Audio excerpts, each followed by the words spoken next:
may remember Dr. Cooke last year. She, I don't want to steal your thunder, but she was in a difficult place in her life where her hospital employment had sort of given her notice that they were shutting down her practice.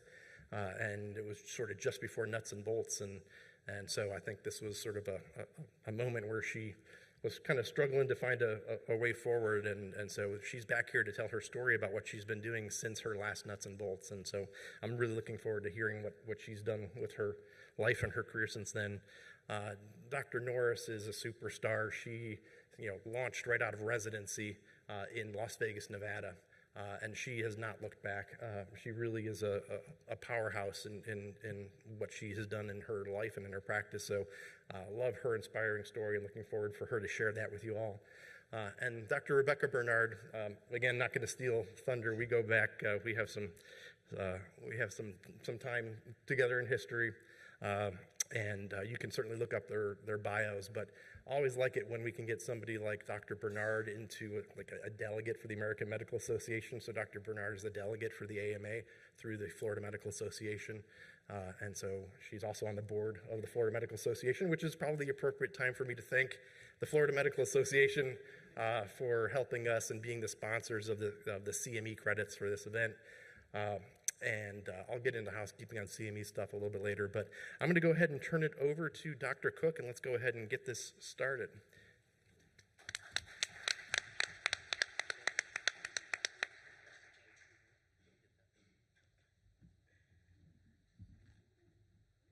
Good morning, everyone. Good morning.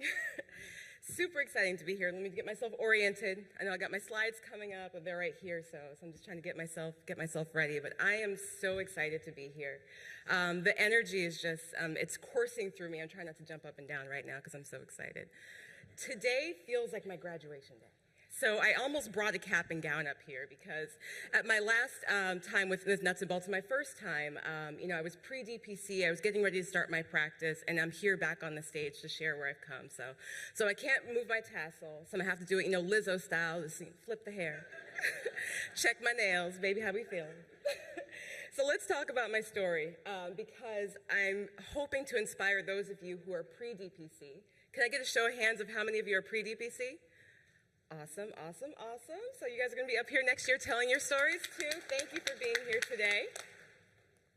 Okay, so back then, that was November 2022, and I was at a very critical point. The secret is I had decided I wanted to do DPC a while ago, and I was making my journey. I was trying to save money and get ready to do this. I was also a very burned out physician. How many of us are burned out? I hate when I ask that question, I see this many hands. In some ways it's nice because we know we're not alone, but it's terrible that for the profession we work so hard to be in, that we hate it.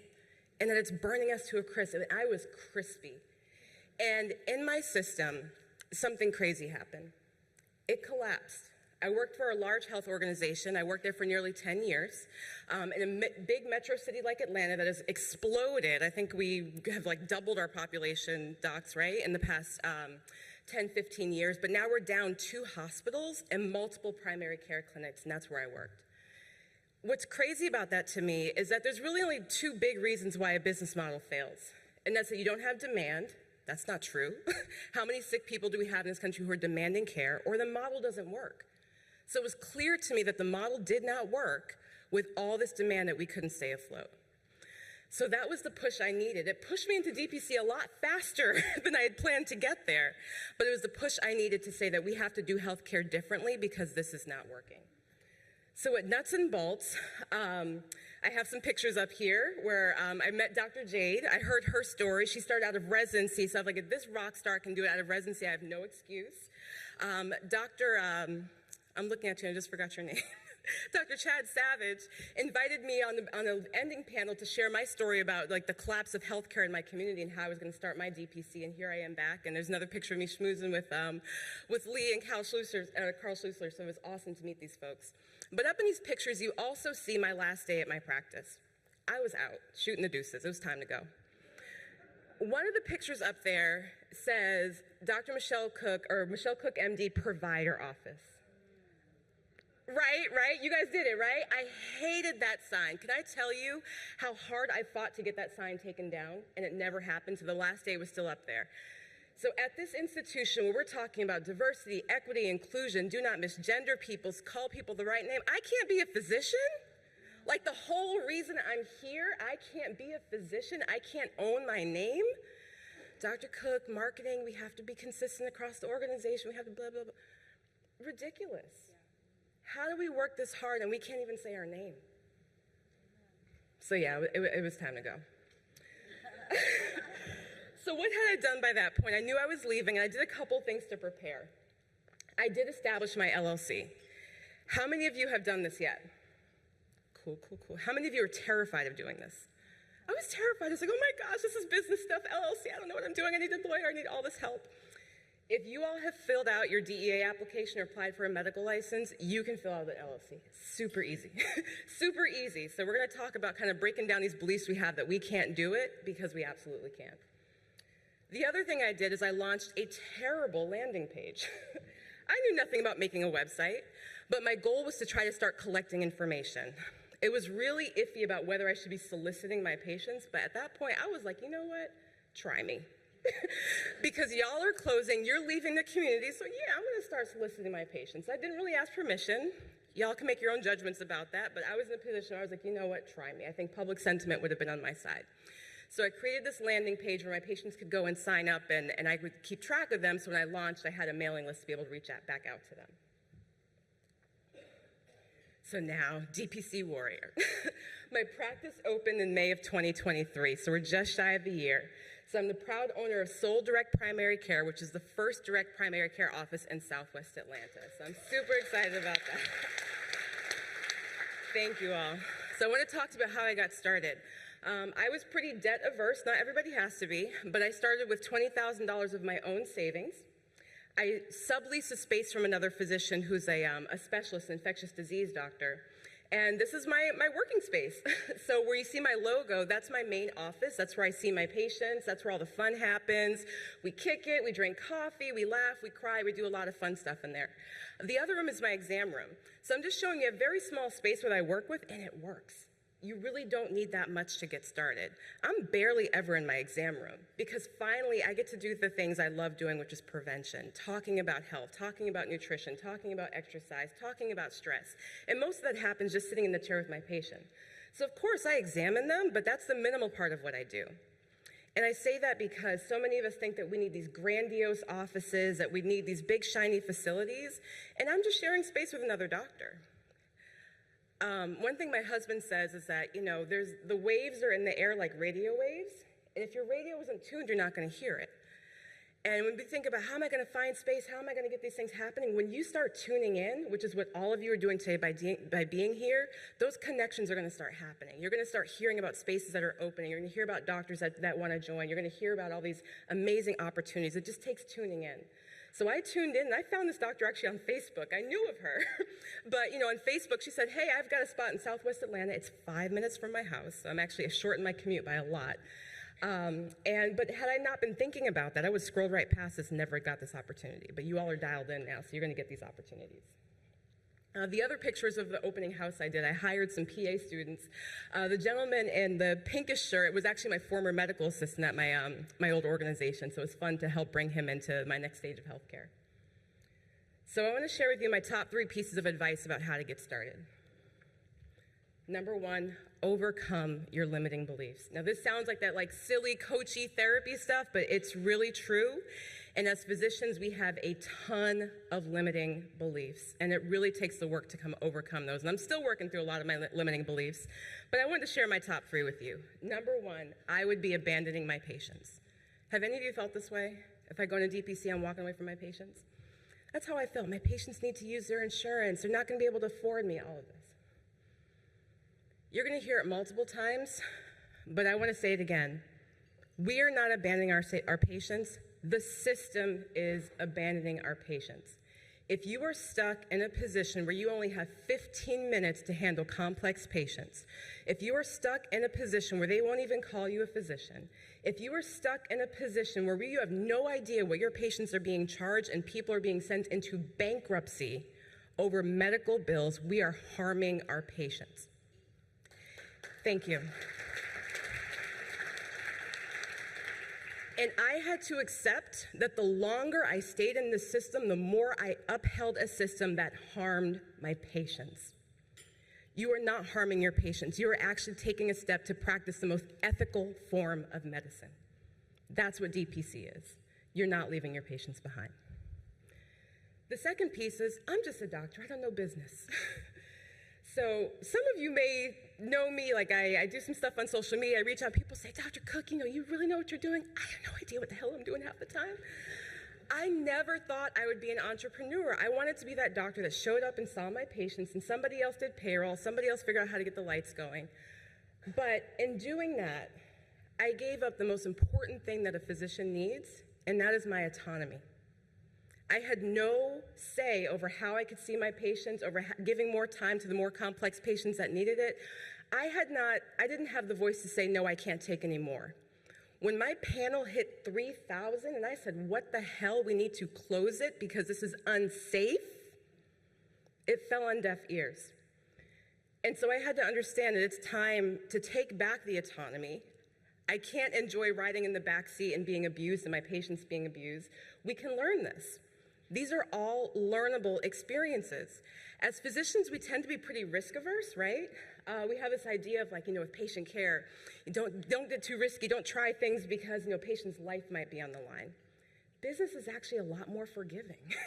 And a lot of times I say, if you're not failing enough, that means you're not trying. So you can do things might break, things are gonna go wrong, but you can fix it. So we don't have to carry this mindset of we have to be perfect every time. You can try things, and if it doesn't work, you move on. You get mentorship, you get resources, you can do it. So there's still so much I have to learn. There's so many blind spots I have, but you can start from somewhere. What I say is there are people who are much less educated who have started successful businesses. We have to remember we are physicians. We did the Krebs cycle. We've delivered babies. We've placed central lines. We can start businesses. We can do it. And then my silly one, I can't draw blood. Do y'all know how much I lost sleep over this? I was like, I am not gonna be able to, I'm gonna be pinpricking my patients, it's horrible. And the first person I practiced phlebotomy on was my husband. I was like, he's a big guy, he works out, he's crazy hydrated, better than I am. And I could not get his blood. So I was like, okay, this is the end of it. DPC is gonna fail because I can't draw blood. And I finally learned how to draw blood. Am I the best at it? No, but most of the time I can get it because it's a learnable skill. But the cool thing about DPC is you don't have to draw your patient's blood if you don't want to. So I choose to because I don't really have many lab facilities near me. It's convenient for my patients. If you want to learn the skill, you can, but don't let it be a holdup for you. It was a huge holdup for me, but I figured it out, and you can too. My next piece of advice, number 2, is you should get help, and it's okay to pay for it. Again, one of the limiting beliefs or one of the echoes I hear through DPC is it's all bootstrapped, figure everything out yourself. In DPC, we're asking our patients to pay us for our expertise, and it is okay to pay others for their expertise. You don't have to figure everything out. So there are a ton of free resources and low-cost resources, and I highly recommend you start with those, and we'll talk about areas where it's okay to start putting in some investment. So these are some of my favorites. Number 1, get a mentor. You are in the perfect spot to find that. So in the first picture is Dr. Anand Mehta. He's the owner of Stand Up DPC, which is one of the dinosaur DPCs in Atlanta at 4 years old. But he's amazing. I actually learned about him through My DPC Story, the podcast. He actually left the same health system that I was working for, so we felt very aligned there. And I think I emailed or called him up. And I said, what are you doing? Can I find out? Invited me to his practice, and he's been one of my biggest champions ever since. So I've been there. I've learned a lot about his processes and procedures. If I get stuck or have a question, we figure it out. I actually learned a lot of phlebotomy from working with him and his nurse. So that was another place where I was my training ground. Next, get a checklist. A lot of us feel like, I don't even know where to get started. There's a lot of great resources. I wanted to highlight a few of them. One is DPC University through the DPC Alliance. They have a great program that helps you get started with DPC. The Umber brothers are somewhere, maybe they're not awake. Are the Umber brothers in here? Of course they're not here, right? It's too early. But Atlas MD, which is their platform, they have a great checklist there too, as does Elation, one of the EHR systems. So these are just some examples. They literally have a checklist of what you need to do to get started. So if you're feeling stuck, this is a great place. podcasts. These are my favorites. So when I was still in the system, how many of you have that commute to work where you're like dreading every minute you get closer? And podcasts really helped me get through that. So my DPC story was amazing. So many times I felt alone, because I think a lot of times as physicians, we don't talk about how we're struggling. And even at work, I didn't always talk about how I was struggling, but I was really struggling. And I was like, does anybody else feel this way? Like this dread, like I thought I was gonna be helping people. This would be the happiest point in my life, and I'm freaking miserable. But in my DPC story, I learned that there are other physicians out there like me who said, this is not working. You know, we've got to do something different. And they shared their courageous stories about how they started their direct primary care practices. So make sure to put that on in your community. If you feel like you're struggling, you're not alone. If you guys don't know Dr. Una with EntreMD, please get to know her. She is amazing, has a great podcast, and her vision is that physicians are excellent business owners. We just need to tap into that potential. So she has a great podcast that talks about breaking your limiting beliefs, talks about physician leadership, talks about how to start great businesses, and sometimes not even just in DPC or in healthcare, but her practice has been, or her podcast has been great for helping me break through my limiting beliefs. And then the how of business. This is not healthcare related, but I found this podcast, and I really like the gentleman who runs it. He's a business consultant.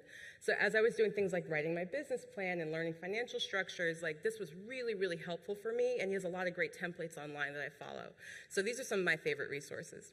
And then the final column are some of my favorite books. So Dr. Farragut's book is probably my favorite book about DPC, the direct primary care one at the top right there. I listened to that one on Audible, again, on that dreadful commute to work every day, and just gave me some really great practical tips. Startup DPC by Dr. Paul Thomas, who you'll be hearing from today. His book is excellent too. And we can't forget one of the godmothers of DPC, Dr. Julie Gunther. Her book, Smart Starts Fires. So if you read nothing else, I'd put these top 3 on your reading list. And then when it's okay to pay, again, I'm not very good with money. I'm admitting that to you all, I'm not. Luckily, I have a great partner who does all of our bookkeeping in our household and for the practice, which is great. But we've also got a CPA. You don't have to figure that part out. Don't be penny wise and pound foolish in this process. It's okay to bring in help, and it's okay to pay others for their expertise. Things like marketing, you know, if you're not apt for that, like it's fine to bring somebody in to help you with that. My sister-in-law helped me with getting my branding ready and doing my logo and my website and all my initial stuff, so that horrible landing page got a nice upgrade when I brought her on board. But there's also that great resource Fiverr. Have any of you guys ever used that before? Yeah, it's kind of nice. So you can help people, you can hire people to do creative work for you for very reasonable prices. So if you need some help, low-cost help to be able to get your branding or your website ready, that's a great resource. And then coaching. I respond very well to coaching, and high performers need coaches. If we think about the best athletes, the best performers, a lot of them have coaching. So this is an expense that my husband was not very happy that I did, but he'll have to fight me on it. But I did hire a business coach. I pay him $1,000 a month. We meet once a week, and this has been probably the game changer for me. He helps keep me on task. He helps make sure that I am not getting lost in the weeds, going down rabbit holes. It's really easy to do that, like getting caught up in things that are not high yield for your business. But he also helps me keep balance. You know, how are things going on the business side, but how is it going on the life side? You know, are you showing up at home? Are you there for your son? Are you taking your self-care time? Because this is a marathon. You know, you gotta keep going, but you gotta make sure that you're taking care of yourself on the way. So my business coaching, I think, has been instrumental for me being able to stay on task and not get stuck in the weeds or go down rabbit holes that would have taken me into crazy places. Last one, lean in. Trust the model. In some ways, I should have started with this, but I really want to remind you of what DPC is and kind of talk about what it isn't. Criteria for a DPC practice is that it charges a periodic fee, monthly or quarterly membership, however it does. It does not bill any third-party payers on a fee-for-service basis, and any per-visit charge must be less than the monthly or equivalent periodic fee. So if you charge $100 a month, like if you do a per-visit charge, not many of us do, but if you do, it should be less than that. So if you're $100 a month, a visit would be $50. What does it say it's not? It doesn't say that you have to do procedures. It doesn't say that you have to be available 24/7. Does it say that, Dr. Jade? It doesn't say that. It doesn't say that you have to draw blood. So there's a lot that we bring to DPC that we think, oh my gosh, I can't do it because I have to do all this. You don't even have to have a brick and mortar. This is what unites us. You may hear that phrase, if you've seen one DPC, you've seen one DPC, and this is the basics. That's all it has to be. Don't bring more to it than what it is. The second part I want to say about this is let it be DPC. It is not insurance. I try not to tell people what not to do, but one thing I'll tell you is what not to do is do not make this insurance. I know that we are so hooked on the insurance model, and a lot of us in our Facebook groups and our forums talk about, well, what if my patients want to use insurance, or how do I help them file claims? And don't. Just don't. I have patients that do that to me now. Dr. Cooke, well, I'm trying to get this reimbursed by my insurance. Can you give me the CPT and ICD? We're not doing it. No, we're not doing that anymore. We're not doing that anymore. We're not going to be submitting to insurance because we're going back to that master that got us in the trouble that we're in today. Let DPC be DPC. It is simple. And if you lean into it, it will work. Where you will fail is if you try to make it what got us in this mess in the first place. So let it be DPC. So here's my free bonus. I'll give you a little extra piece of information. In DPC, you can enjoy the journey. I didn't realize that I could have joy in what I was doing. I don't know if any of you felt like this, but I felt like in my fee-for-service days, it was vacation, which I felt great, and then misery. And then vacation, and then misery. And then my very last vacation, I don't even like to talk about it because I'm so traumatized. They could not clear my schedule because, of course, I couldn't touch my schedule. My schedule never got cleared.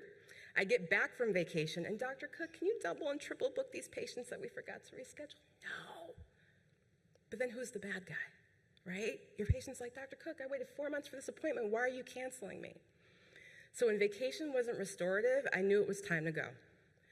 But everything in between felt like misery. I was dragging through. But now every day is super exciting.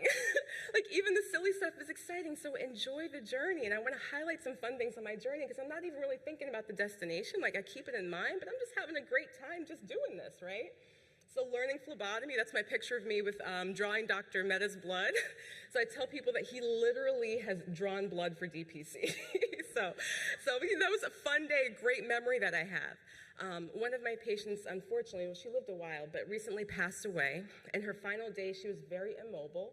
She couldn't really get to the office, and I went to her. I did my home visit. That was I could have never done that in my fee-for-service life. So I'm showing up for my patients. So again, am I abandoning my patients? No.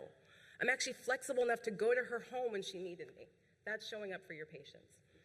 Open house with Health Springs Direct with Dr. Krista Springston. Dr. Conception's there. She was the one that does my DPC story.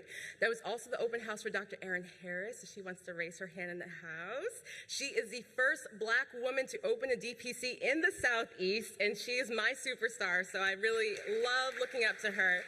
So amazing. Like that's a day that stands out to me. And then also in Atlanta, we hosted a DPC mixer. So I see somebody in the room I'm also going to highlight. I'm just embarrassing tons of folks today.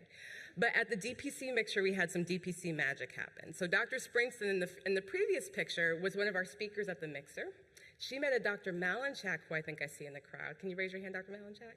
There's Dr. Malinchak, who was pre-DPC, showed up like, I'm a great doc.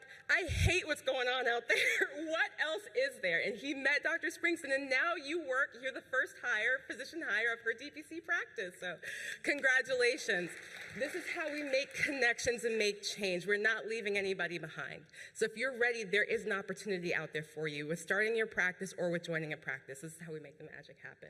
So enjoy the journey. Enjoy the journey. I've never felt more joyful in what I'm doing. I've never felt happier about life, excited about being able to show up for my patients and for my family and for myself. So it can be fun again, and if you feel like you're miserable and there's no way out, there is another way. So my last piece of advice is just do it. Just do it. You can do it. Yes, it's challenging. I tell people I am challenged, not stressed. Challenged, not stressed. So yeah, it's hard.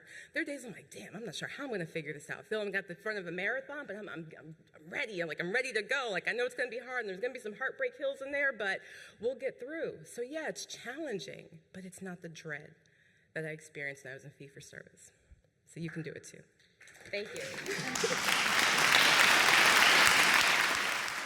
Hi, thank you guys so much for having me. I'm super excited. I'm Dr. Jade.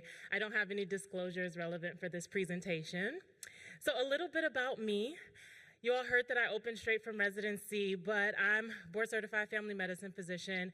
I'm a wife. I love my husband, Carlos. He's so supportive. So shout out to any of the spouses in here that are trying to learn about DPC.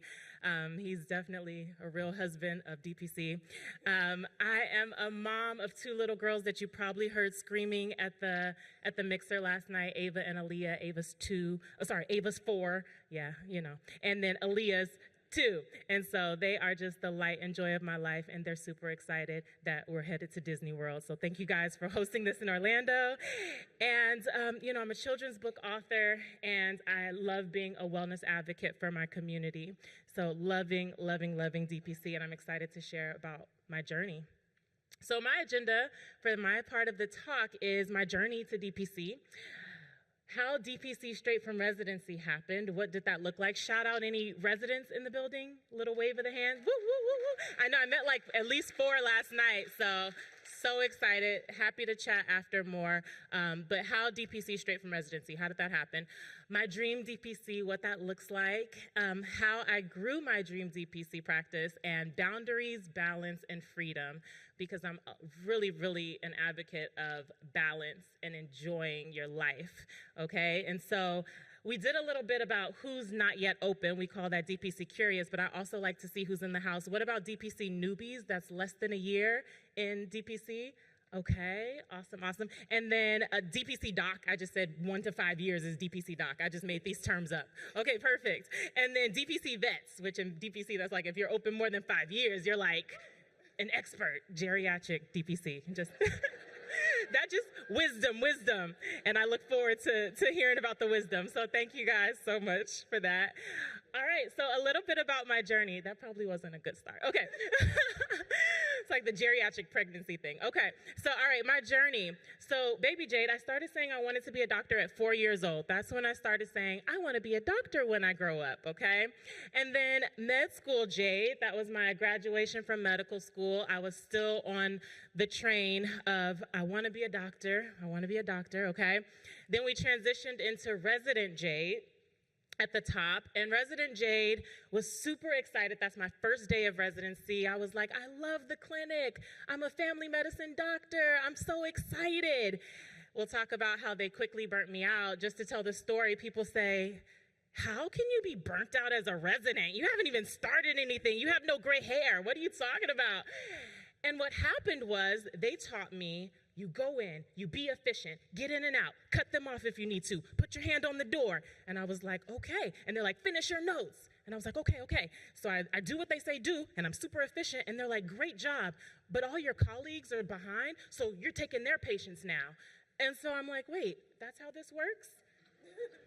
If I do the way you say to do it, which is already super rude and horrible quality of care, now I get the gift of taking on the load of all my other co-residents because we're a team. Yeah, that burnt me out. Yeah, and it sucked the joy out of clinic, which I love clinic, and it really sucked the joy. And so luckily, I was not taught about DPC in residency because, of course, they're trying to feed into their insurance-based system, so they really don't want us to know about it. But a chat with one of my attendings, just on the side, she was saying, what do you want to do after training? This was year 2 of residency. And I said, I really want to be like a community doctor. I want to take really great care of my patients. I want them to just be able to reach me when they need to reach me. And I want to help them with prevention and help them prevent and reverse chronic disease. I want a really great lifestyle too. Like, I really do. I want to hang out with my family and have a family. And she was like, well, maybe it sounds like you may be interested in something called direct primary care. I had never heard of that. And that led me down a whole rabbit hole of what is this? And so my last 2 years of residency, I became like a DPC sponge. The pandemic was happening during my residency, so all of the conferences were virtual, which was a blessing to me. So while my other colleagues were sleeping on night shifts, I was watching the conferences, looking at the YouTube channels, reading the books, and I just dove and just learned for those 2 years of residency. So while at the end of residency, while my colleagues were signing a contract, they're like, did you sign your contract? I'm like, no, I'm starting a business. They thought I was crazy. They might still think I'm crazy, but now they're calling me saying, okay, about this whole DPC thing, because now they're a couple years into their employed position. And so, yeah, and then down here at the bottom, this is business owner Jade, and Pretty cool. I'll tell you how it all happened on the next slide, but I had my baby. That's at my ribbon cutting at the bottom with my husband Carlos holding my 8-week-old, our second baby, Aaliyah. And so, yeah, had the baby, second baby, and then I said in 8 weeks, we're going to just open this business. That's how this is going to happen. And that was straight from residency. The bottom right, you see me moonlighting at urgent care. That was really fun, my first year. That's a lot of sarcasm built into there. It was hard, but worth it to have a debt-free business. And the top right is kind of what people see on social media, like ooh, she looks like she's having a great life. And I am. I'm loving it. And I love just being able to do the things I really love to do and care for my patients the way I really want to care for them and enjoy my life the way I really want to enjoy it. So DPC straight from residency, just to dive into that journey a bit more, how it looked for me was, we have resident Jade at that top left. At the bottom, intern year, the 1 year they say is the hardest year of residency. Don't get pregnant during residency, especially intern year. What do? Get pregnant, intern year of residency. So that's me having baby Ava. Can't remember my kids' ages or names right now, but you guys know I love my kids, okay? And then at the top middle in the pink, that's actually my last clinic day, the 3rd year of residency. And I was so excited for that to be my last clinic day. Had no idea what was about to happen because, again, I was the only one out of my cohort that did not sign a contract for that employed position. And then at the bottom middle, that's right after I finished residency, a couple months later, having baby Aaliyah, took a couple months off before, literally a couple months off, 8 weeks to be exact, off, and then launched Inspire Primary Care. And at the right side, that's us. At the very far right, that's us. All the boxes got delivered to our one-room space, and so I had the baby strapped to my chest, my 2-year-old running around, us unboxing everything, and exciting to have that sign on the door and officially be a business and say, okay, we're doing this. So this one I really like, and that's my dream DPC. We say it already, we said it already, and you hear it all the time. If you've seen one DPC, you've seen one DPC.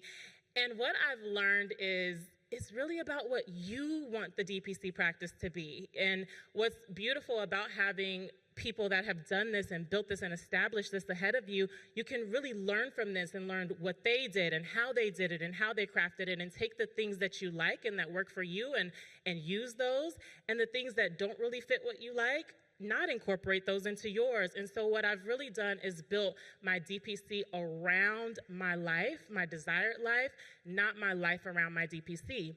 So some things that I'm doing is I'm really taking the direct primary care model, but I'm doing it my way with my style and my flavor, which will really attract the people that you're called to serve and called to take care of. And so for me, what I've learned is, a lot of the time when I hear about new people in direct primary care, they want to know, well, how many patients do you have? And how much do you charge? And, it's like we're trying to do the math and we're trying to fit into this one box. But what I've learned now, being 2 years in, is that for me, it's a feeling. When people say, where are you going to cap your practice? How many are you going to take? Well, I'm thinking to myself, well, when I'm working more than I really want to work, how about I close my panel? When I'm not able to answer text messages as fast as I'd like to, how about I close my panel? So I'm doing it as a feeling, and I'm estimating now. When I opened, I said, I'm going to cap at 600 because I heard that was the magic number of DPC. And then I started getting patients, and I said, okay, I'm going to cap at 400. And then I started filling my patient practice more, and now we're approaching 200, and I said, you know what?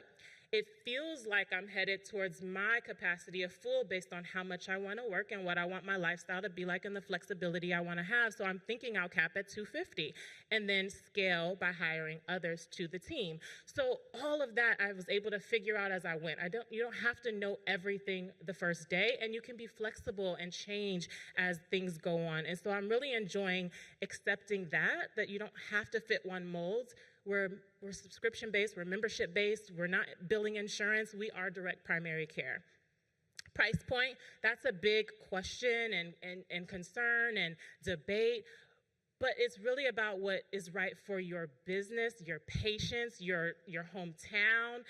And I figured out and kind of released myself from trying to fit into one thing and really made it work for my business, which has also been really enjoyable. offering services that I love, the things that I love, like procedures and women's health, I really promote it and let people know I do it. The things I don't love as much, like, okay, it's not that I don't love pediatric care, it's just that it's not my favorite. So I'm not gonna tell everybody, oh, all the sports physicals, come here and bring your kiddos here. It's okay if they do, but I'm really incorporating the things I love, which makes my practice a place I love to be. I'm niching where I wanna niche. I really enjoy helping my patients transition to a healthier lifestyle and a healthier weight. So I really promote the wellness aspects of my practice. I obtained additional training in obesity medicine. I got certified through the Columbia program, and so now I'm offering medical weight loss and helping my patients transition to a healthier weight, which is also helping them to reverse so many of the chronic diseases that I'm treating in my primary care office. I'm loving it. I'm loving it. And then having boundaries. Super big on boundaries. I'm like the boundaries queen. Thought it helps with the joy and the longevity, and I'll talk about some of my boundaries that I have.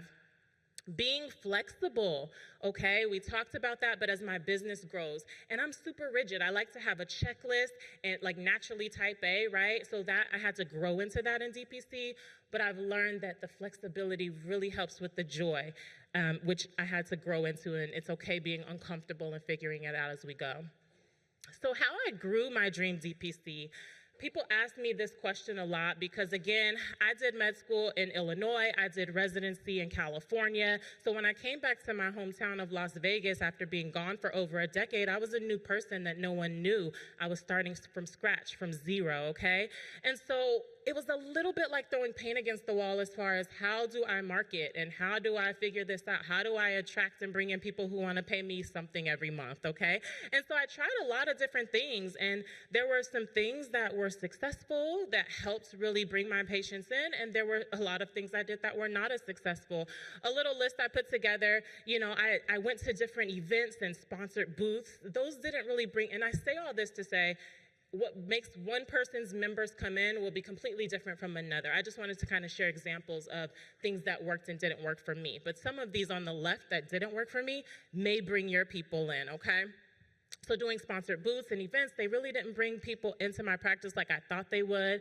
I had a radio show on a local radio channel, and you had to listen to it live. I noticed that an older population, most of them Medicare age, that wanted to use their Medicare were listening to the radio show at that time, so it really didn't work, especially since at that time I wasn't opted out of Medicare. And urgent care, it's interesting, in Las Vegas, we're we call it we know it's a desert, but it's also a medical desert. Very few primary care physicians to the population, so urgent cares are thriving. It's 3 to 6 month average wait for an insurance-based primary care doctor in Las Vegas. Don't know about your area, but you want to know what that is in your area. And so I thought, oh, working at urgent care, I'm with an urgent care that actually lets me hand out my card and tell them about my practice. How awesome is that? But it turns out the people that go to urgent care all the time, they liked going to urgent care. And they're like, no, this is my primary doctor. I'm like, no, it's not actually. But they thought it was. And so it didn't bring people in like I thought it would, okay? But that was just my experience. Some may do urgent care and attract members that way. You know, magazines and newspapers. It was so nice to be featured on these magazines and all of these things. And they're really cute. And they, you know, it was great for brand awareness, but it didn't really bring in memberships. And I'm all about what actually transitions into paid clients, okay? And a publicist, I hired a publicist, which sounded really fancy, but again, it wasn't necessary. It was the simple things that really brought in members to my practice, which is going on Instagram and literally just showing what I do. If you guys follow me on Instagram, Dr. Jade MD or at Inspire Primary Care, I literally just show what I do. I just show, oh, someone's coming in for a pap smear. Yes, we do pap smears. You know, oh, new member. A new member is coming. Just telling and documenting as I go, that brought in new people. Showing before and afters, testimonials, those are the things that brought in new patients. Word of mouth, that really took off for me after about 50 members, so it did take some time for the word of mouth. I needed a little bit of people being with me consistently so that they would tell other people, but after about 50 members, that really took off, okay, for me. Google reviews, so getting those 5-star reviews from my members, people go online, they want to read reviews. We do it for restaurants, they're going to do it for doctors. So once I started accumulating all of those 5-star reviews, and in Las Vegas, the doctor with nothing but 5-star reviews, that doesn't really exist. So it really makes you stand out. It really does. And that really brought people in. Podcast, so going on to local podcasts at that bottom picture, you'll see I went to the different local Las Vegas podcasts that were really popular and let them interview me. And then I found out that, oh, people actually want to hear me podcast as well. So I started my own podcast, the She Inspires podcast, and just giving people information. And then they're like, oh, she's my credible source. Of course I want to go to her. Or if I'm not the right person to go to her, if I hear somebody else saying that they need a doctor, I'm going to tell them about her. So that was really helpful for me. Speaking engagements, going to local speaking engagements and just telling people, educating them, doing lunch and learns, those were really helpful as well. Referral networking, things like BNI, if you've heard about it, that was helpful for me as well. And just doing community events, I'll tell you a little more about that, but just being involved in the community in a more organic way, not just a paid booth type of way. Those type of things where people got to know me outside of the white coat were really helpful for me. And now, how I grew my dream DPC, okay, most of my members came from Instagram. Most of my members came, literally, they tell me, Instagram, Instagram, Instagram, Instagram.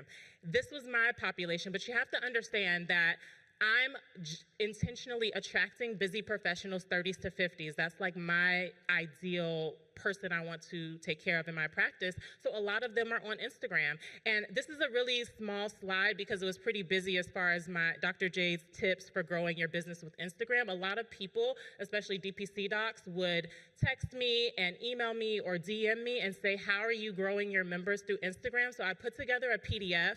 I will email it to you. If you just email me, it was kind of hard to put on this whole slide, but if you just email me when I get back from Disney World next week, I will send you the PDF, okay? It's my gift to you. It is gold. It literally breaks down how I attract members through Instagram and what I did, and I think you all will find it helpful.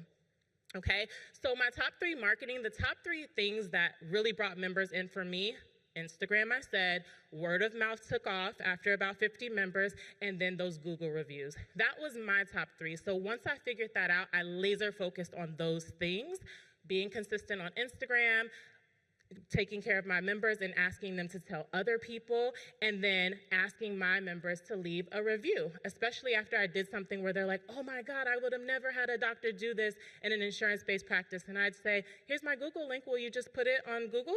Like 30 seconds? And they do, and they really start to accumulate. Those are my helpful things. So what DPC has given me, okay? Boundaries, balance, freedom, and joy. So here are some of the things that looks like as far as balance and boundaries. So some of my boundaries, and this will look different for every DPC practice. Don't judge me if you guys like to be on call 24/7, but I don't, and I won't. So what boundaries look like for me is my members can text me Monday through Friday, 8 a.m. to 5 p.m. If they text me at 5:01, they will not hear from me until the next business day. And I have to be a part of the boundaries. I'll see a text at 5:01 and I'm like, just answer that text. And then I have to tell myself, no, now this is your personal time. Now this is your family time. So I set the boundary and I have to keep myself accountable and I have to keep my members accountable. But that helps me to really be able to do this for a long time because you can get burnt out in DPC if you are going 24/7. So boundaries are important. In office, some DPC doctors want their schedules to look like an insurance-based schedule. You get in the clinic at 8 a.m., you leave at 5 p.m. You know, it's a better lifestyle than insurance-based practices, but that's not what I want my life to look like. I'm in the office Tuesday, Wednesday, and Thursday, 3 days a week. I get in the office at 11 a.m., I leave at 3:30 p.m. That's my schedule. That's when people are able to book with me, okay? However, my members have access Monday through Friday, 8 to 5. Monday and Friday when I'm not in the office, it's not days they can schedule appointments with me. It's still days they can text me, still days they can email me. And if they have something that I'm like, oh, let's hop on the phone, or guess what, I'm in the clinic the next day on Tuesday if it's a Monday. So it allows me to really have flexibility. So I'm virtual, or I call Monday, Friday my flex, okay? Family, personal time, My members know that evenings and weekends are for myself and for my family. They know that I have Ava and Aaliyah. They know that I have Carlos. They know that I am big on my own self-care, and they encourage it. And they're like, you're going to Orlando, you're making it a family vacation too, great job. Okay, we'll see you next week. Okay, I let them know when my vacation's coming up, and they know that their doctor takes at least minimal quarterly vacations. Okay, part of my self-care. Monthly self-care days. The first Friday, typically, of every month, I block off my complete calendar for a self-care day. Usually it's a spa day, but whatever I want to do that day to just fill my cup, that's important to me. That's what I do. 12 to 1 p.m., a lunch break. I schedule a lunch break for myself for an hour. I didn't have that in my insurance-based, well, I wasn't like insurance-based physician, but as a resident, I just ate through, you know. Did you guys get lunch breaks? I don't know, I didn't. And so, you know, I would have to eat and go see a patient, type the note while I'm eating a salad. So I actually block off that hour, and I will be honest, usually I will eat for like 30 minutes, and then the other 30 minutes I'll go live and do my Instagram stuff. But it's a time to just pause in the day. And I also make sure that they're a good fit for my practice. So we do meet and greets, virtually 15-minute meet and greets, just to make sure they're a good fit, a mutual fit, that I want to care for them, they want me to care for them, we have the same expectations, so that they know that I'm available Monday through Friday, 8 to 5, and no, you cannot call me at 5:01, okay, if you think you are having a heart attack or something like that. Yes, they know what an actual emergent call is, and we go over urgent versus emergent. But we make sure it's a good fit before they sign up for my practice. It makes it really, really, really enjoyable. Now, when we talk about quality care for the patient and quality lifestyle for the physician, this is what I love, because people hear boundaries and sometimes it feels a little cringy, like, oh, I'm telling people no, or I'm not going to care for them if it's 5:01 p.m. That's mean. They're paying you a membership. But no, they actually really like that I have a balanced lifestyle, and when I'm on, I'm on. When they text me, I text them back. When they have a concern, I'm right there. And so I tell them, that's a lot of access Monday through Friday, 8 to 5, and I am 100% during that time. But when that time is outside of the boundary, that's my time. That's my time. And so I love that we have 55 five-star reviews on Google now, and just of people saying how much they love the experience at our practice. And really it's just because, not that I'm doing anything super phenomenal, just taking care of them, just spending time with them, just not rushing them, and being there when they need it. And so that is really, we don't have a lot of competition when it comes to quality, which is unfortunate for our healthcare system, but great for our DPC practices and really growing this movement. And so a few things about what freedom and joy have looked like for me. One thing I really love, again, is promoting community wellness. And we started doing something at my practice in my community called With the Doc events. And I really try to encourage people to enjoy wellness and working out. I actually just naturally love to work out, and a lot of people don't. So what has been helpful is just showing people different experiences that they probably wouldn't try. So we've done Sweat with the Doc, and I partner with local businesses that are also trying to grow their business, so they do these events for free with us. And so we partnered with a local gym, and we did Sweat with the Doc free fitness class. We did Box with the Doc recently, where we met and did a boxing class. Dance with the Doc, I'm a dancer, so we did 2 different Dance with the Docs, an African Dance with the Doc. We went out to our local mountains and did Hike with the Doc. We went to our local CrossFit gym, did CrossFit with the Doc. So just fun things where it feels like, wow, this is my community. They get to know me. And most of these people don't join the practice, but they stay connected with our business and they refer to us. This becomes my referral network just by serving in my community, in a way, doing something I already naturally like to do. I'm going to work out anyway. So now let me just invite these people to work out with me. It's really fun. And the other part of the freedom and joy is more time with my family. So, you know, at the top left, being able to host a Peppa Pig pajama party for my 2-year-old, taking my kids to the snow, which I know for many of you that's not a big deal, but in Las Vegas, that's a big deal. Like, my kids had only thought snow was for Elsa on Frozen, and so they're like, oh, this is a real thing. So yeah, you know, doing these things, we have 4 generations, my grandmother, my mom, my 2 kids, so being able to spend time and enjoy the 4 generations while we're all here. The bottom, my husband and I going to New York for our anniversary, buying our dream home at the top right. We've been in our home a few years, and each year we've hosted about 50 people for Christmas and holidays. My husband and I have started a nonprofit organization. That was us at the bottom at a gala, one of our events, just pouring into the community. And the middle at the bottom is literally just reading my kids' bedtime stories every night. When I was moonlighting at Urgent Care, they said that we were open 8 a.m. to 9 p.m., where I was going 13 hours straight, but they would still make us take patients that came in at 9:01 and 9:02, so I wouldn't get home till 10 p.m. So I wouldn't be able to read my kids' bedtime stories, like just the simple things. So being there every night to do that, to do their hair in the morning, cook them breakfast, take them off to daycare before I go in for, from 11 to 3:30, okay, Tuesday, Wednesday, and Thursday.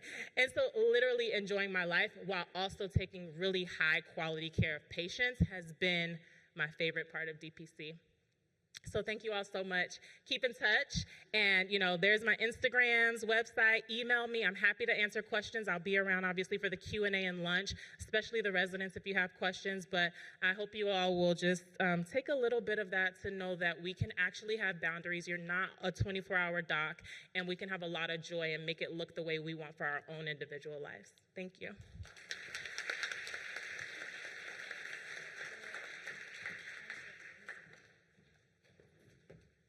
Wow, I'm totally inspired now. I wish I had heard this messaging 8 years ago. 8 years ago, speaking of, I was suddenly and unceremoniously fired from my job. I'm talking about the kind of fired where you show up at work and there's an administrator standing there waiting for you, watching you pack your belongings and escorting you out the door. Getting fired was shocking, hurtful, and it felt really incredibly unfair, but it turned out to be the best thing that ever could have happened to me. You see, a few years before I got fired, I wasn't the happiest doctor working in the system, and I would go on these social media, not Facebook, but before Facebook, there was a social media site for doctors called Sermo, and I stumbled upon these posts from this guy that went by this username Lee Gross. And he was talking about this epiphany that he had about healthcare and describing the direct primary care model. And I read these posts and I just went through all the threads and I thought, this sounds amazing. And I started reading everything I could find about DPC and fantasizing, like, what would my practice look like? But as much as I loved this idea, I was held back by fear. I was afraid of the unknown. I was afraid of failure, and of course, I was afraid of upsetting my patients. So getting fired turned out to be the best thing that ever could have happened to me because it forced me to act. I made a deal with myself. I said, I'm gonna try it for 1 year, and if it doesn't succeed, no big deal. I'll go get another job in the system. I'm a woman family doctor. I can get a job. So I said, I'll give it a year, and fortunately, because I had been reading about direct care for all these years and thinking about it in my mind, I was able to open my direct primary care practice 3 weeks after I got fired. Part of that is a credit to the simplicity of the DPC model and the fact that it is so low cost. Within just a few months, I had enough patients to pay my overhead. Within a year, my practice was full, and I was looking for a partner to help take new patients. Now, 8 years later, I have a full practice, I make a very generous income, but most importantly, I have figured out a way to get my clinical work done in 20 hours a week so that I can be freed up to do other things that I want to do. So in my talk today, I'm gonna share my strategy, and I'm gonna focus on one of my interests, which is physician leadership. Because I think one of the best things about DPC is that it gives us the time and the energy and the freedom to speak for ourselves that you need to become a physician leader. And I'll tell you right now, the world needs us. In the last 8 years since I started my DPC practice, I've had the opportunity to serve in a leadership role in organized medicine. And if you've ever looked at some of our leaders in organized medicine and you wonder, how did they get there? The answer is, you just show up, and that's what I've learned. For example, I started at the Collier County Medical Society, my local medical society. I showed up, I said, hey, I'm interested in getting involved, and they said, great, you're on a committee. I showed up for the committee meetings and they said, hey, would you like to be on the board? Okay. I showed up for the board and they said, guess what? Next year, you're going to be the secretary. And then you're going to be the treasurer. And it moves up until you get to become the president. Well, my year that my tenure came up to be president coincided with COVID-19. And that was a big problem because it meant that I was now the de facto spokesperson for a medical organization during a time of fear, anxiety, and skepticism about medicine and science. As part of my role stepping into the presidency, the superintendent of schools asked me to attend a school board meeting with a panel of other medical experts, including a health department spokesperson and one of our intensive care unit doctors. And this was during really the peak of the pandemic when we were seeing a lot of deaths. And while we were explaining information and answering questions about COVID-19 to the school board, spectators in the audience started to heckle our group. Audience members screamed out, liar, and child abusers. And they said, how much are you being paid to be here? It got so bad that the chair had to actually recess the meeting and call the police officers who were stationed around the school board room to clear the room. Now, I understand now better that some of this anger came from fear and was misdirected, but at the time, it really shook me and it really hurt me. And I remember I went home and I was crying, telling my husband about it. Now, my husband, he would be so happy if I did nothing but stayed home and watched TV with him.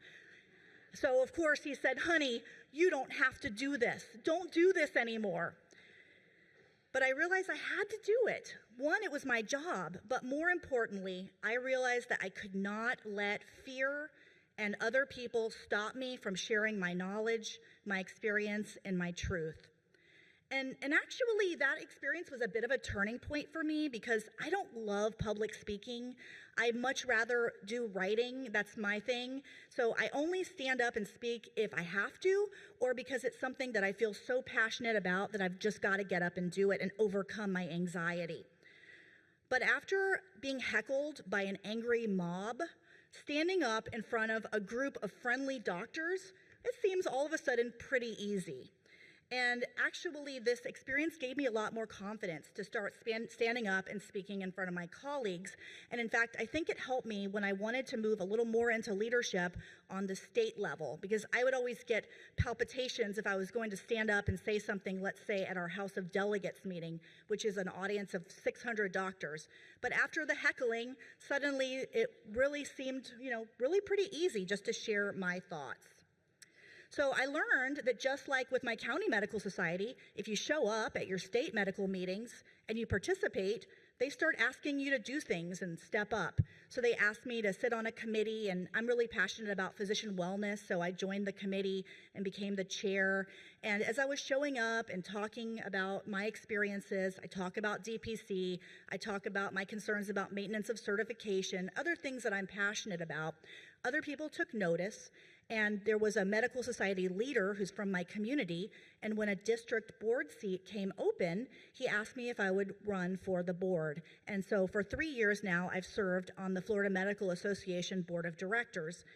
And as I attended board meetings, same thing. You show up, you just engage, you give your opinion on things, and people listen, and they want to hear what you have to say.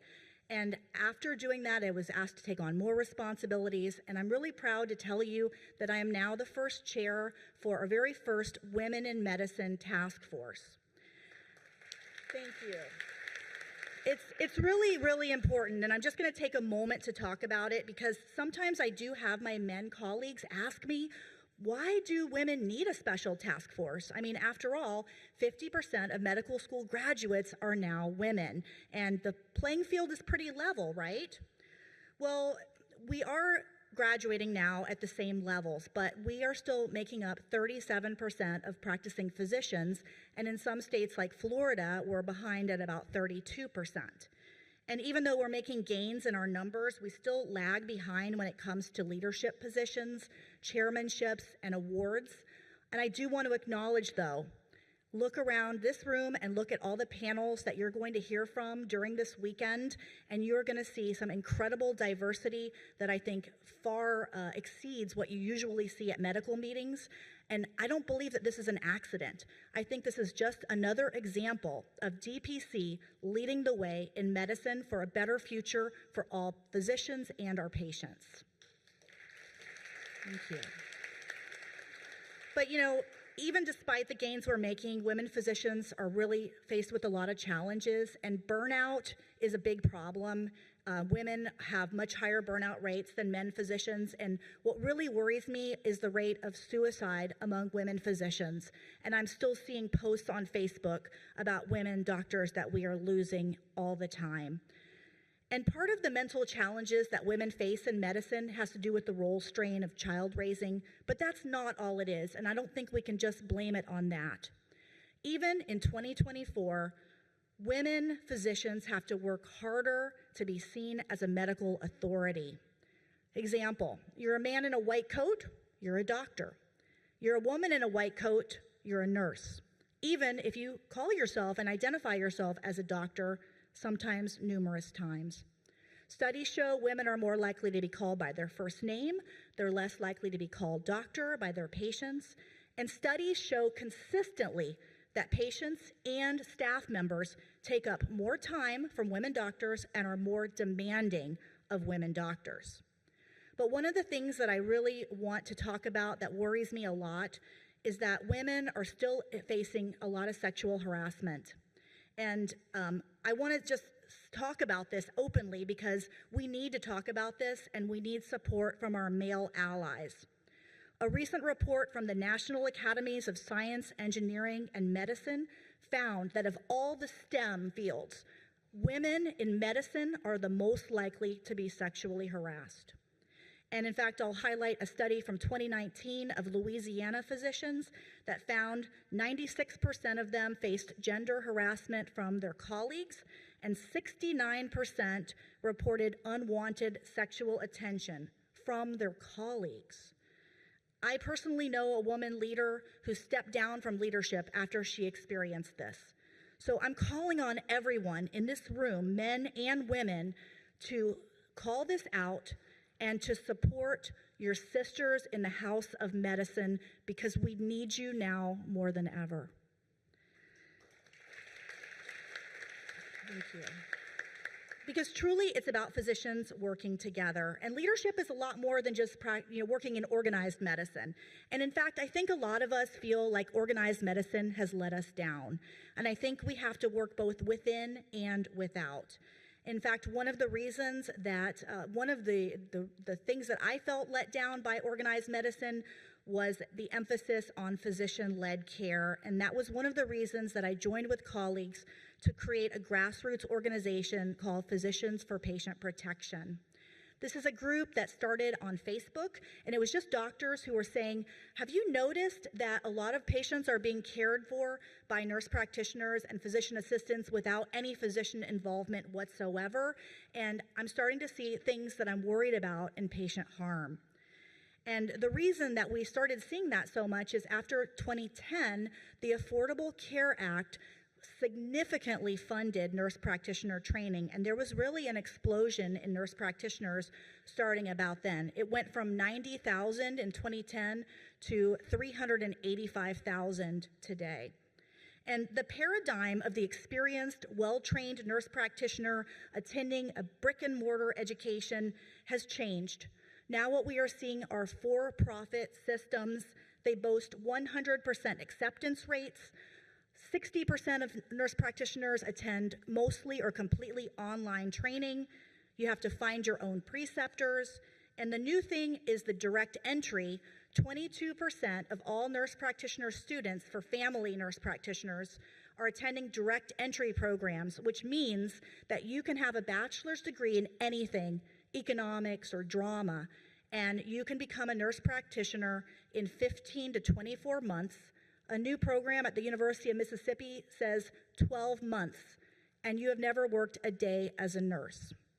I want to be really clear that I support nurse practitioners and physician assistants working in physician-led care teams, because scientific research shows that when NPs and PAs work closely together with physicians, especially when they're managing low-risk patients with straightforward problems, patients can receive excellent care.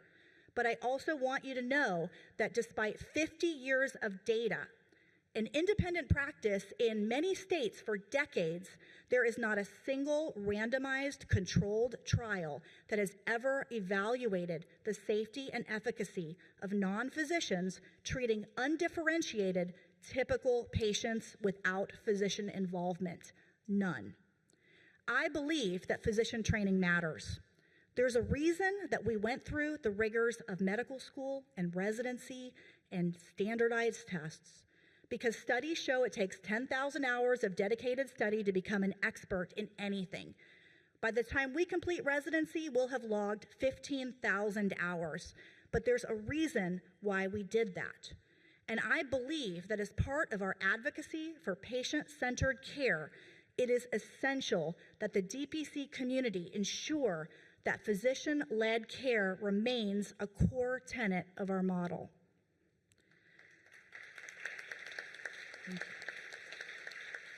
This is not to say that physicians are perfect. We are not. We're human beings. We are prone to the same lapses of judgment and gaps in knowledge, bad days, just like everybody.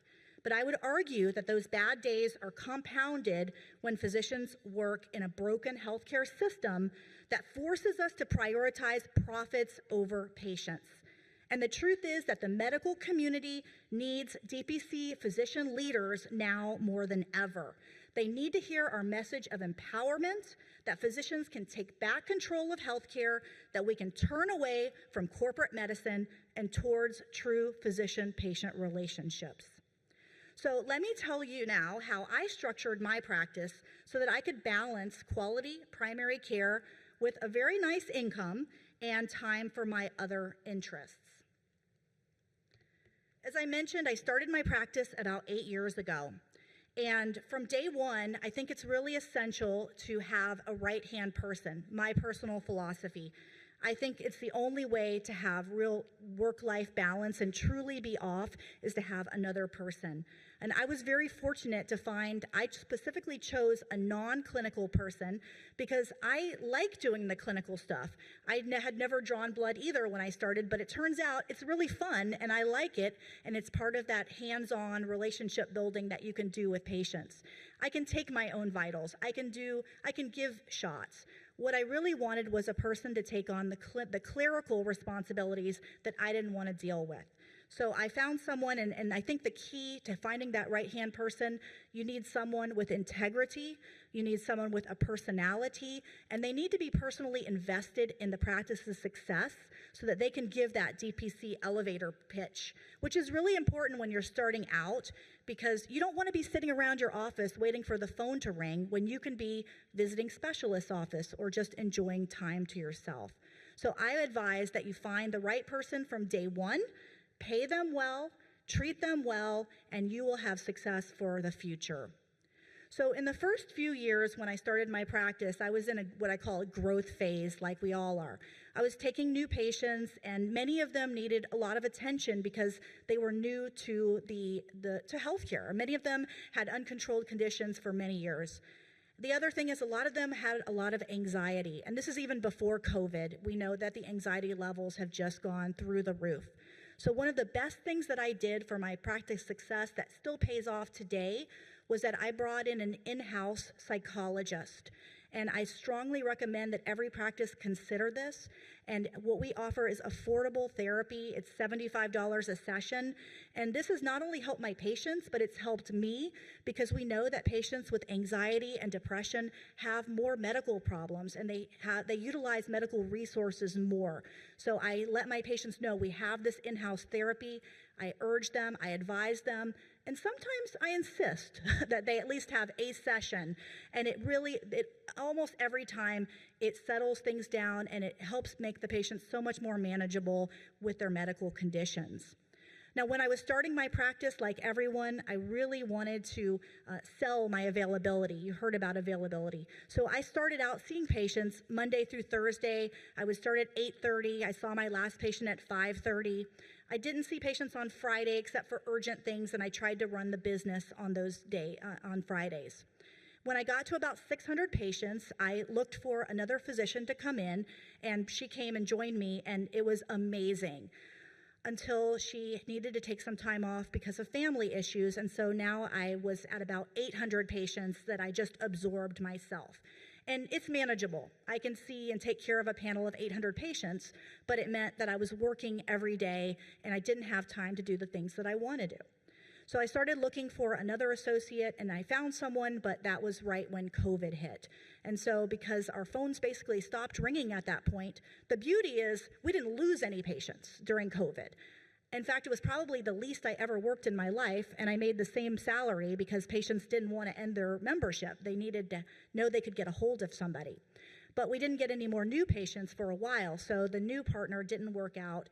And so as we started to come out of COVID, I just decided I was going to transition my mindset from a growth phase to really just a steady state and maintenance phase.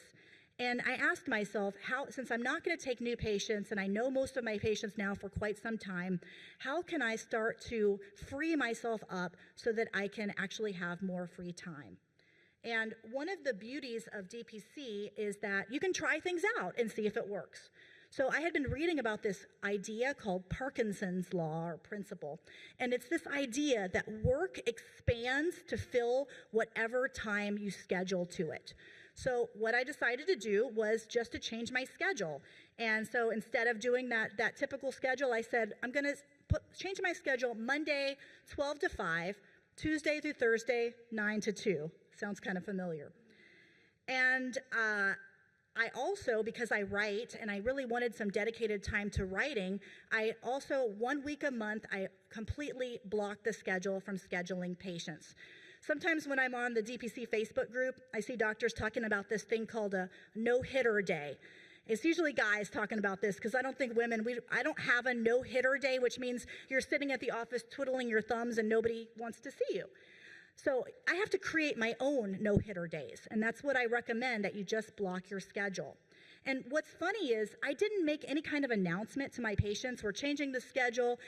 When patients called to make an appointment, we just offered them the appointments that were available. And I got to tell you, 99% of the patients said, fine, no problem. And it really was so much easier than I thought it would be. The other thing that I do in order to compress my patient care into shorter hours, and it's really something that I've always done, is I restrict my office visits to 30 minutes. Now, I know there are a lot of doctors out there that like to do an hour or longer, but frankly, I think my patients get tired of me after about 30 minutes. Because, especially if we're working on a lot of things, you got to lose weight and you got to quit smoking. And 30 minutes is about enough for them to tolerate. And then we have another visit. So I believe in shorter, more frequent follow-up visits, especially until you get situations under control. Now, how do you keep your visit to 30 minutes? I want to give you a technique that I learned from a psychologist. It's amazing. Most patients, I didn't realize, have no idea how long they're scheduled for. How would they know? And especially if they're in the system and waiting. So the best thing you can do is just tell the patient how long you have scheduled. You just say, hey, we have 30 minutes together and I'm looking forward to hearing about what's going on. And what's nice about it is that patients, it sets the timer in their mind and it helps them to stay on track. And if it's necessary, if you have a patient that is really hard to stay focused, you can give them a 5-minute warning and let them know, we have 5 minutes left. Is there anything else important that you wanted to get to? And then end your visit on time, and part of that is setting your own boundaries, like you said, where sometimes I want to keep talking, but I've got to keep myself on track. And then if we need more time, let's schedule a follow-up visit. Now, because studies show that patients talk to women more than men, although that's not always the case, but in many cases, I try to be very intentional about how I interact with patients. I have everything go through my office manager, because a lot of times patients are just contacting us just for a logistical question, and I don't need to be involved in that. So I let her answer all the questions. If it's a clinical task and it's not urgent, then I ask her to put a task into the EMR and send it to me. And then I have myself on a schedule where it's, instead of like, you know, I don't have an ADD brain, thank God, but I think any EMR and any medical practice kind of makes you that way because things are coming at you all the time. So instead of looking at my dashboard to see what tasks are coming in, I only look at it twice a day, and my patients know that I'll get back to them within a certain amount of time. The other thing that I do is I turned off my cell phone notifications because the texts and the flashing of my phone was kind of creating a lot of stress and anxiety. And a lot of times you look at your text and it says, thank you, or I'll see you tomorrow. And meanwhile, you just interrupted your day and your flow. So I'm a big believer in turning off your notifications and then only allowing yourself to look at them twice a day. This was hard for me to train myself to do because I kept thinking, what if I miss something?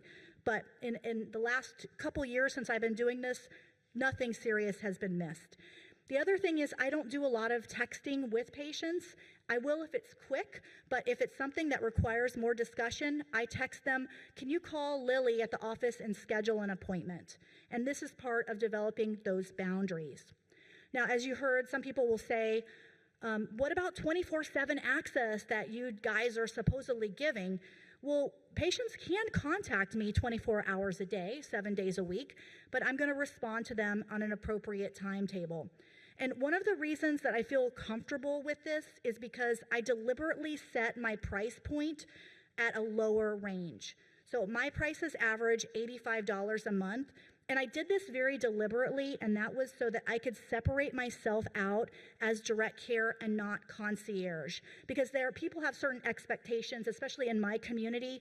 In the county south of me, there are 70 concierge doctors that charge anywhere from $5,000 to $20,000 a year, and they're all full.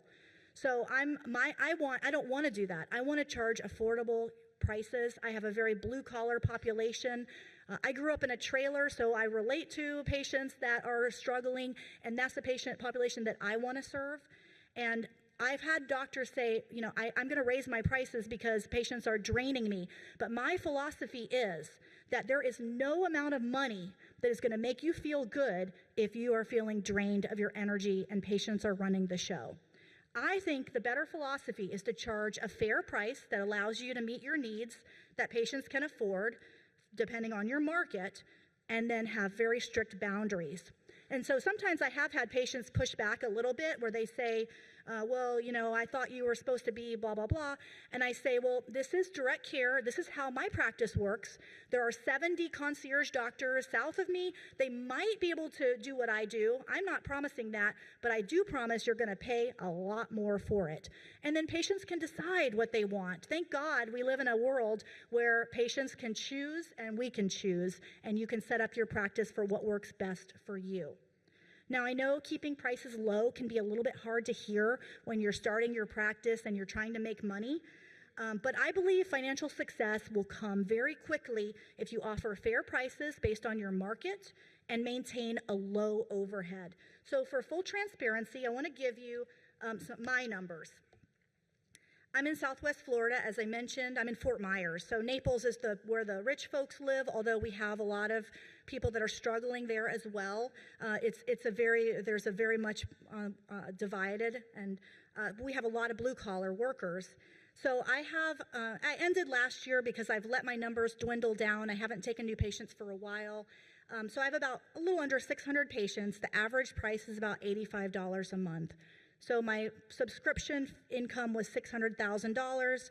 I made another $150,000 if you add up labs, prescriptions, or psychologists, and I do some immigration physicals on the side because we have a very large immigrant population.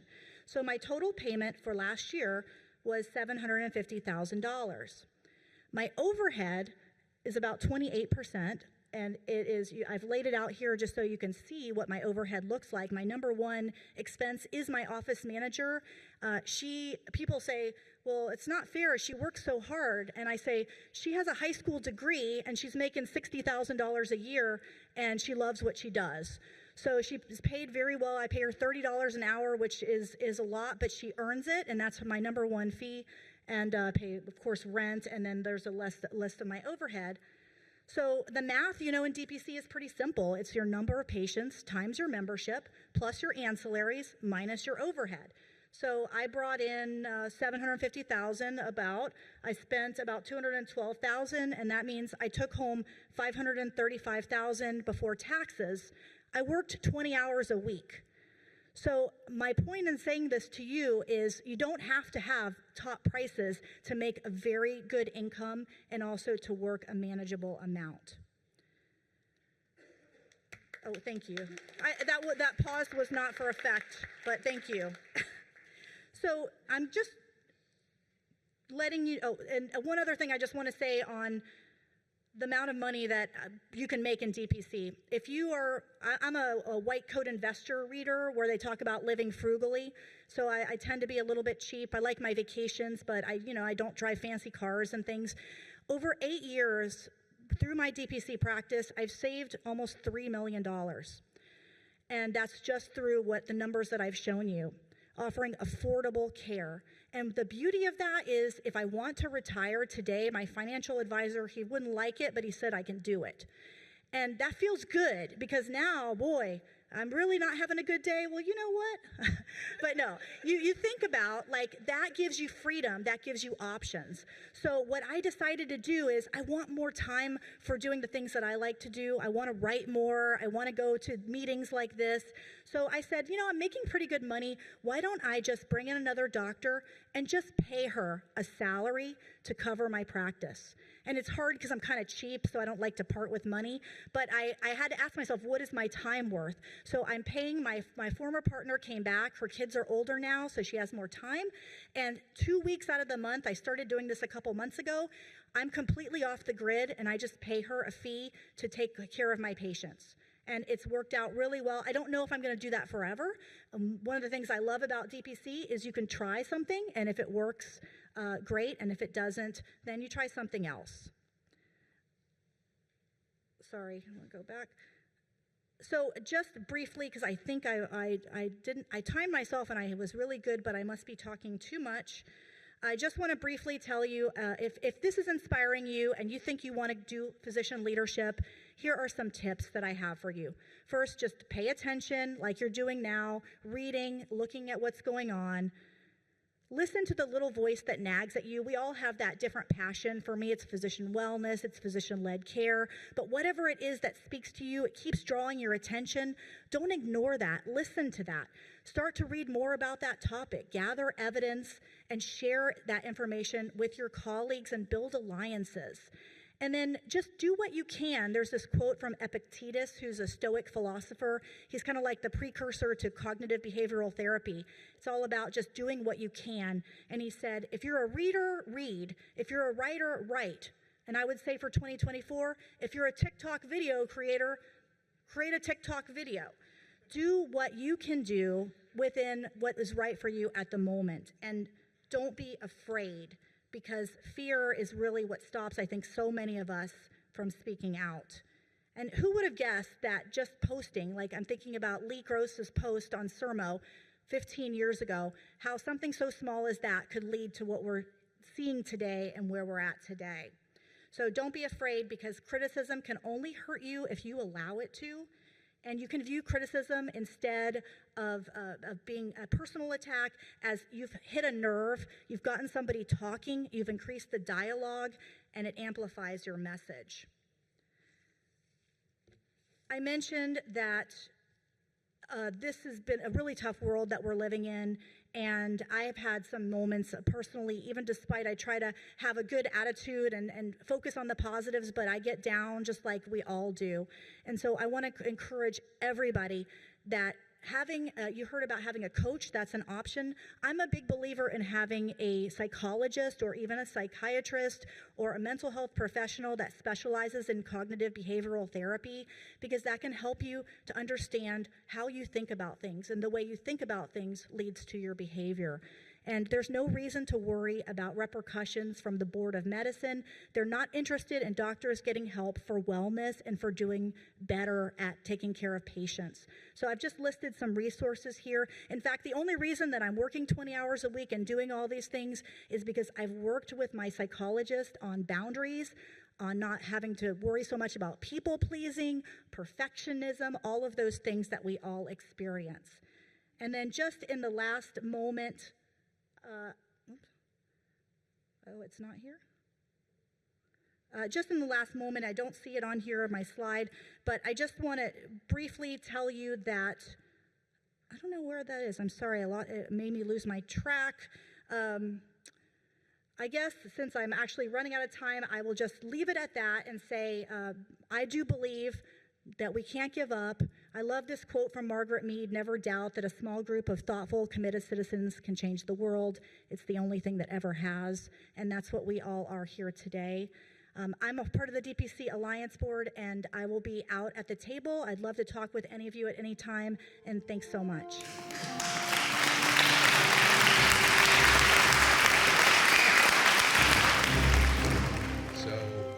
I'm not a DPC doctor, I'm a urologist, and I envy all of you for doing what you're doing, and I wish that I had an opportunity to do it. Rebekah, you talked about money. Actually, everybody talked a little bit about money. It's for the people who are residents or the people starting out, it's not a dirty word. You know, everybody deserves to make a decent living, and you know, Rebekah, I just wanted to comment on one thing that you mentioned about not being bashful about paying people well. I think, Jade, you also said that.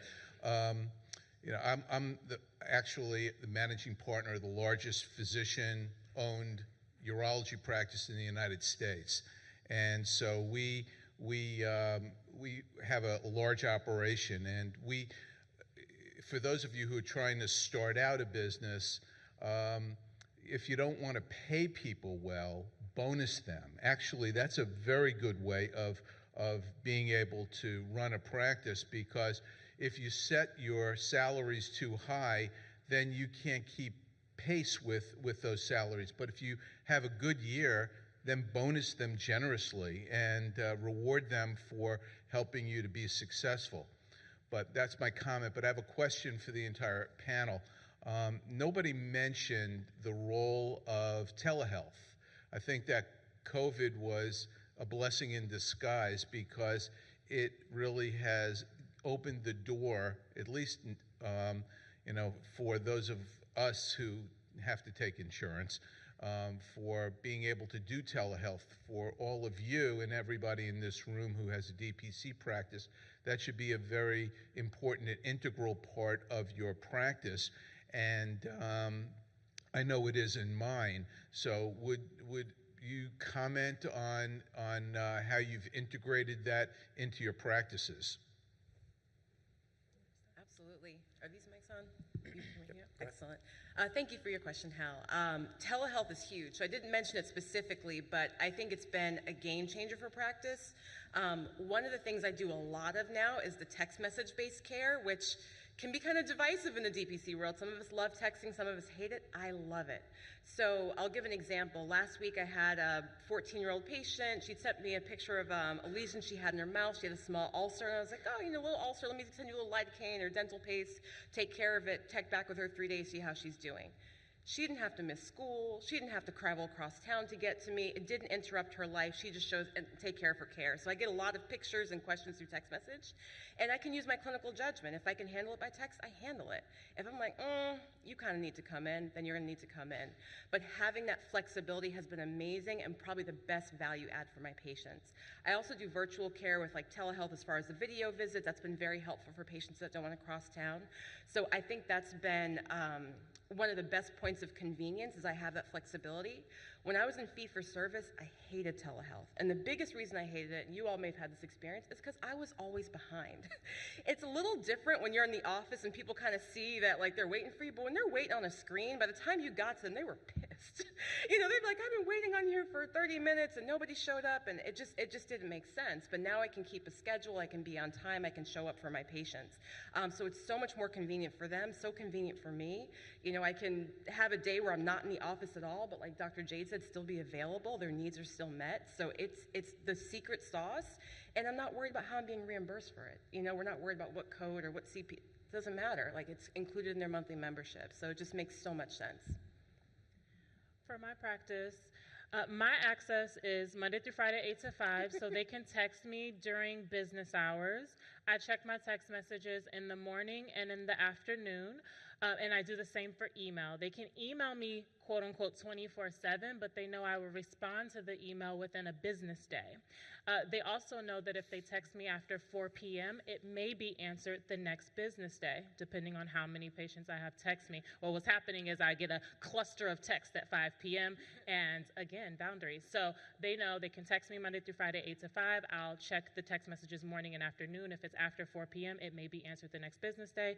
Emails are answered within a business day. The goal is answering text messages within 4 hours, so within half a day. And so that's how my text and emails work. Otherwise, scheduling in my practice is self-scheduled, so they have their own QR code or link, and they self-schedule themselves. I use Calendly, and when they go into the QR code or the link, they can choose phone, video, or in person for their appointments, and they just put in a little comment box what we're following up on, pap smear, blood pressure follow-up, etc. And then in my practice, I have primary care and a medical weight loss membership, and most of my weight loss is telehealth. After the first visit, they send me pictures, they tell me their weight, they use their scale, and we manage that. So most of things are telehealth. I, again, am intentionally marketing to 30s to 50s busy professionals, and so they really like to text and email, and so do I. So it works really well. So that's how mine works. I have a little different perspective. You know, I've always offered telemedicine and web visits or virtual visits, but I don't find that my patients really utilize, certainly not the web visits very much, maybe during COVID. For the phone visits, if something straightforward, like, you know, a UTI or something, and actually a lot of that I kind of route through my office manager. But what I really find that my patients really value, and I do too, are those face-to-face visits. I just think there's so much, even if you don't put a patient up on your exam table, you glean so much from just looking at somebody and sitting there and talking with them. So I find for myself and for my patients, they really value those face-to-face visits, although it is nice to be able to just pick up the phone and not have to worry about whether you're going to get paid for your time. So thanks for that question. So I have I see you at the microphone over there, but I have a question for you. So in our practice, you know, I'm the guy that's getting the gray hairs now, and so, you know, we came out of a system where everybody was scheduled, the standard insurance space, and it's rigid structured, and so it's hard to undo that. It's sort of it's hardwired. So we don't do text visits, and we don't do, you know, online scheduling, because we're used to controlling, you know, we like to control the schedule. And I think as a result, I don't see the younger patients. I don't see the 25 to 35-year-olds that really, they don't want to speak to a human being on the phone. They would rather text. They don't want to come in and spend 30 minutes with me. They've got a busy life. They want to text me and move on. And so do you think there's some truth to what I'm saying, is that that's the reason why I don't see that growth in my practice, and you probably do, other than sort of obviously the gender difference that you're going to target? Absolutely. And another thing is I don't get as many 65 plus, because they're like, I don't want to text, I don't want to email, I want to come in. And so that again goes back to the meet and greet to make sure we're a great mutual fit, because I'm a mom, and again, on Mondays I'm taking my kids to ballet, on Thursdays we're doing mommy and me gymnastics, and I'm going to text you. And so I want patients that also want to text and email as their primary. And so I'm a primarily virtual practice, except for like pap smears in the first initial appointment. And so it does attract that age group naturally. To that, Lee, a great thing I think about self-scheduling, many of us start off very small as micro practices. So for me, it's just me, and I do have a virtual assistant, and the ability to self-schedule keeps us off the phone. You know, so the more you have to have these phone calls, you have to have somebody on the other line. So it's really nice to be able to have the self-scheduling and the text message, because they text and say, hey, can I come in tomorrow? And my virtual assistant will say, well, here's what we got available when you want to come in, and we don't have to use phone time for that. So I think it helps make being a micro practice a lot easier to have the patients be able to manage as much on their own. So help me get over the fear of the self-scheduled stroke or the self-scheduled heart attack. You control the schedule. Yeah, you set the boundaries of when you want to schedule within the self-scheduler. So I have my 12 to 1 lunch break set off. I have any days that come up where I'm like, oh, I need to take my kids here. I just block that day off so they don't see it on their end. I'm able to block a 15-minute block between the 30-minute appointments, so I'm never like behind on notes. So you can just put all those parameters in the system, and then it does it from there. Great, thanks. Microphone over here. Thank you very much. My name is Dr. Buell. I'm practicing in North Pinellas, Florida. I'm not DPC, but closely being one. My question is, are you guys keeping any medical records? I know that you don't need to bill, you don't need to charge, well, you have charges, but you don't need to keep kind of billing tracking. Those who in regular medical field were killed by all of the documentation, and I'm looking for something. Yes, if I have 250, 500 patients, I will not be able to remember where did we left last time, so there should be some kind of documentation. What exactly you're using, what is working for you, and how you navigating it. Thank you. I'm pretty sure we're all using some form of electronic health record, and I only know a few doctors that are still on paper. There are a few, and they love it. I happen to use one of the vendors that's out there, which is Atlas MD, and I'll also just put in a plug for AI documentation. I just started playing with Freed, Get Freed. There's a number of them. Atlas has their own version, Abridge, and there's others, but that has been a game changer in. I don't take notes anymore when I talk to my patients. I just let the thing record in the background, and at the end, I of course have to do a lot of editing. It's not perfect, but it is so freeing just to have all that information and not have to remember, oh God, what was it they said about their toe? And so that's really helpful. But yeah, most of us use a form of EHR. It's a lot simpler than the ones that you're used to in the system, and definitely much better. Yes, so membership-based EMRs that are specific for membership-based practices, it has the billing built in, so they put their card number in. I set it to bill the first of the month. I don't think about it. I do also use one of the vendors here, Hint is who I use for my EMR, and it keeps everything straightforward. Even the telehealth, when they text me for that UTI, I still create a little note. I have an easy template. I just put in /UTI and my little template comes up and we're done. So my documentation is very simple, and the EMR has everything all integrated, which keeps it very simple. Yeah, I agree with everything that's said. The EMR is really nice. I would recommend getting one, like you said, that's practice specific. We're all using something a little bit different. I just came onto Servo and I'm really enjoying it. One highlight of DPC is that you can really document for yourself. So back in the insurance-based world, it's like, how on earth could we know that you reconciled meds if you didn't click this button? But these don't force you to go through all those clicks to get everything done. It's very, very simplified. So I'm really charting for myself and leaving the pertinence in there. Now, I still chart in such a way where I have a little bit of interaction with insurance, because sometimes you need those notes to get an MRI covered, or if you're going to send it to a specialist. I use my ICD codes. I don't do CPT codes, but I do ICD codes just so when I do have to interface with the rest of the system, they know what I'm talking about.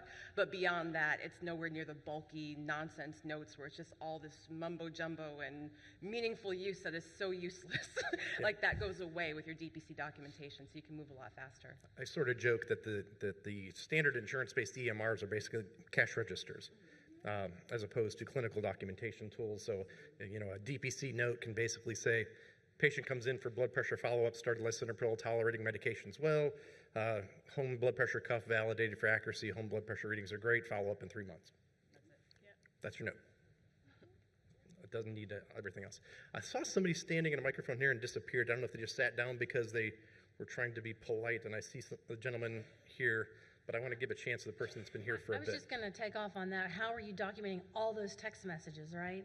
Is that a lot more work? The system does it for you, actually. So with my system, when patients text me, it automatically puts it into their chart, and when I respond, it automatically puts it into the chart. So it's not an additional step?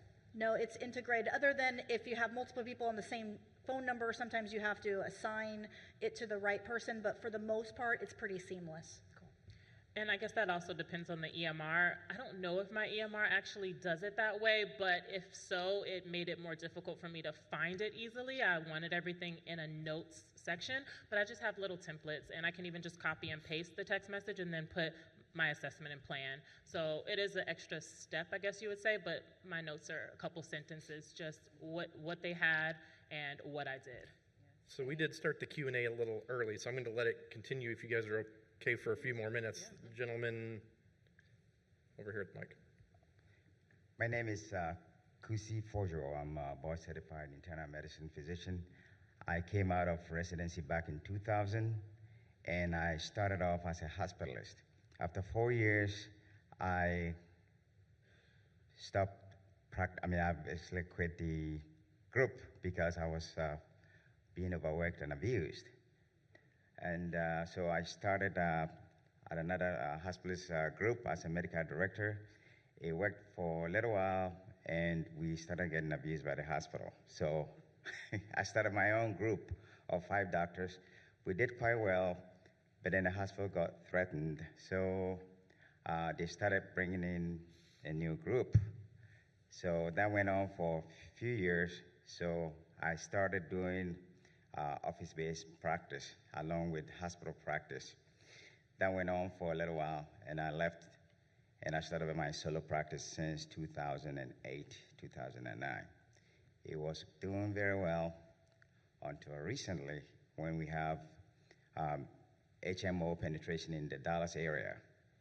And it's gotten to the point where it's becoming so difficult to meet overhead plus appease to this all HEDIS and all this nonsense.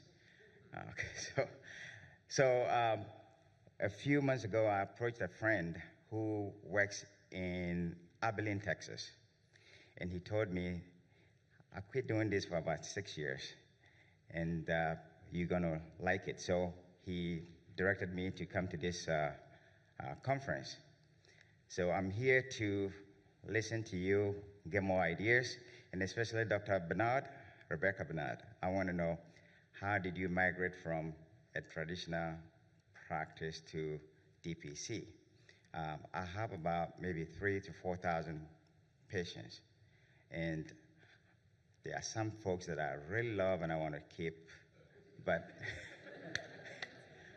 I also know that they probably may not be able to afford, let's say $100 a month, $125 a month. That's what I was setting up my, monthly fee. And I also do consultation at the psychiatric hospital as a medical consultant. So how do I basically migrate to DPC and be able to keep the psychiatric consultation intact? And then the last but not the least, one of the managed care groups is threatening me that, I have to give them 1 year in advance notification prior to my contract's maturity. Obviously, I know Texas is very friendly to business, and I probably will be able to get over that hurdle. But I want to get more ideas on how to transform into that model, DPC model. So There's a lot to unpack that's a lot to unpack there. That's probably an hour-and-a-half panel in itself. So that's how important those questions are, because each one of those really could be a half an hour answer. So having said that, I see a lot of people lined up for questions. We got about 10 minutes left. So I would only just say, let's talk later. And I definitely have some Texas folks that I can connect you with, and some other people, especially after you've heard all the lectures and you have more ideas. I'd love to connect with you and give you some more resources. And thank you for what you're doing. I'm really proud of you, because everything you've said, these are a lot of fears, but I can tell you they're all surmountable. So stay positive. It's going to work out. And I also just wanted to add that a lot of times we assume what people can afford, and what I've learned is my patients budget what's important to them, and they'll say, let me, carve out this membership or cancel this other membership that I haven't even used. I haven't been to the gym in over a year. I can put that towards this membership where I really need to prioritize my primary care. So our assumption of what people can afford can also be off kilter sometimes. To this day, I still have about 25 patients that I take care of for free. I don't charge them anything for. I assume that there are patients in your practice that do have commercial insurance. In that case, how do you handle if they're going for something preoperatively or scans that they want to use their insurance? How do you handle the hospitals will call up and say, well, we need this, we need that, we need the pre-auth. How do you guys handle that? Well, I can't pre-authorize for an insurance panel if I'm not on the insurance panel. So most of the time, that's not an issue unless it's an HMO. Certainly, if a patient has commercial insurance and a PPO, I can order labs, I can order imaging, I can do referrals, I can sign DME. However, if they are on, say, a Medicare Advantage plan or a tight HMO, and I do have a few people on that, they have to go to their system primary for that. And I have patients that have their system primary so that they can get authorizations, and then they have me. And back in the old days, if I was that system doctor, I'd be a little annoyed, like, but actually, I find that they like it because it frees the doctors in the system, fine, I'll just give you the referral, go see Bernard for all the other stuff. So that's the way it's been working, but I agree that can be a challenge if you're in a high saturation market with a lot of HMOs. Yeah, about 60% of my practice has insurance, and I just, again, with the meet and greets, discuss based on what they have going on. A lot of people don't have insurance, so that's simple. People with PPOs, they use their insurance for things needed outside of the practice, although my cash rates often beat their insurance rates for labs and imaging. So they have the choice to either use their insurance and find out what that price is going to be, or to use my cash rate. And 90% of the time, the next time they choose to use my cash rate. And same thing with HMOs. They just go to their insurance-based doctors for referrals only. Otherwise, we haven't really run into issues. The only prior authorizations we've done is really for weight loss medications, trying to get those done, and my assistant processes those for me. Over here, we got time probably for a couple quick questions. Good morning, how you doing? Juan Dangon, I'm based out of Miami, first year out of residency, so excited to be here. Dr. Cooke, this question's for you, but I think you've all kind of nailed it based on the gentleman's last question. You mentioned keep insurance out of it, and I'm sure there's way more to that, but my question was in line with, what about when you have to do prior authorizations? What about when you do need to do something insurance-based? So if you could please expand a little bit on keep insurance out of it versus when do you have to play by the rules? Thank you. No, because it is a little bit more nuanced than what I said there. I think what I was applying to is for the service that you provide, don't try to have insurance cover that. Because I will have patients submit forms and say, hey, I need your codes because I'm going to try to get my membership covered by my insurance, and I just don't play that game. I say, I'll give you this, and if you can get it covered, cool, but I'm not filling out this paperwork. I'm not doing that part. So I do have to interface for prior authorizations and sometimes imaging and stuff like that. So I do have to interface there, and I think it's appropriate to use insurance when it's appropriate. We really have to take it back to, we use insurance for catastrophic care, not for primary care. Look at the car insurance model. You crash your car, you call insurance, you're not doing it for gas and wipers and stuff like that. We're the basics, so you don't need to use insurance for that. Now, there's a couple times where it makes sense. The only time where in my practice where I use insurance consistently for something is probably for pap smears, just because it's usually 100% covered. I do offer a cash-based rate, which is great, but if that one's 100% usually covered by insurance, I almost rarely run into problems with that one. I will use it, but for my services, I don't get involved in that, and I just refuse to. This microphone over here. Hi, I'm an FM PGY3 graduating in June. I had two questions, but I'll just focus on one for now.